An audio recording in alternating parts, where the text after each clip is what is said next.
Sunod-sunod ang dating ng mga sugatan at nasawi sa Provincial Hospital sa Bogos City mula sa iba't ibang lugar sa Northern Cebu. Ang mga pasyente sa labas muna ng ospital ginagamot habang hindi pa makapasok muli sa gusali. Mula sa Bogos City, may live report si Alan Domingo ng GMA Regional TV. Alan. Atom, ngayon lang umabot na sa 72 ang nasawi habang 200 naman ang malubhang nasugatan sa pagyanig ng lindol dito sa Northern Cebu.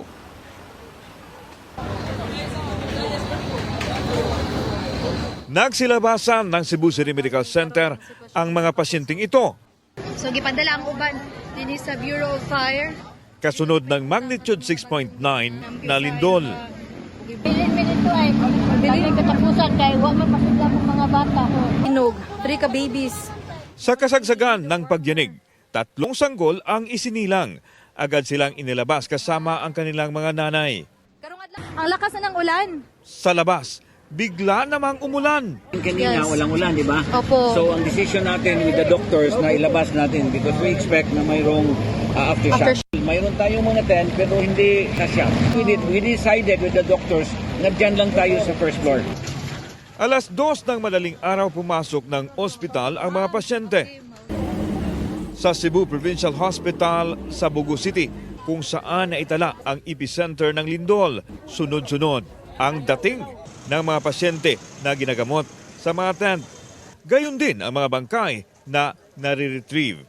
Mula sa iba't ibang lugar sa Northern Cebu, ang mga body bag na kalatag sa labas ng ospital. Nagpang-abot na ang mga sasakyan ng mga punerarya at mga ambulansya. Kaya pati si Governor Pamela Baricuatro nagmando na rin ng trapiko. We need to transport patients here sa Bugo kay puno na kayo dire sa Bugo. Unya kinahanglan nagyun sila kanang uban surgery, orthopedic, specialized na kayo ang needs ani nila. Dumating na sa Bogos City si Public Works Secretary Vince Dizon. Anya, isang team ng DPWH Manila ang pupunta roon para suriin ang structural integrity ng hospital. So hopefully by tomorrow we will know. And if it is secure, we will start bringing in patients already. But there's also severe damage to the operating room, the ER, and the delivery room. Ang Department of Health nagpadala ng medical team at mga gamot at medical supplies sa Bogos City.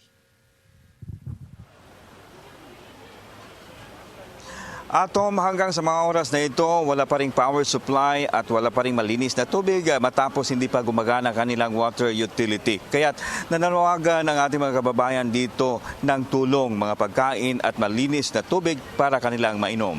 Atom. Maraming salamat, Alan Domingo ng GMA Regional TV.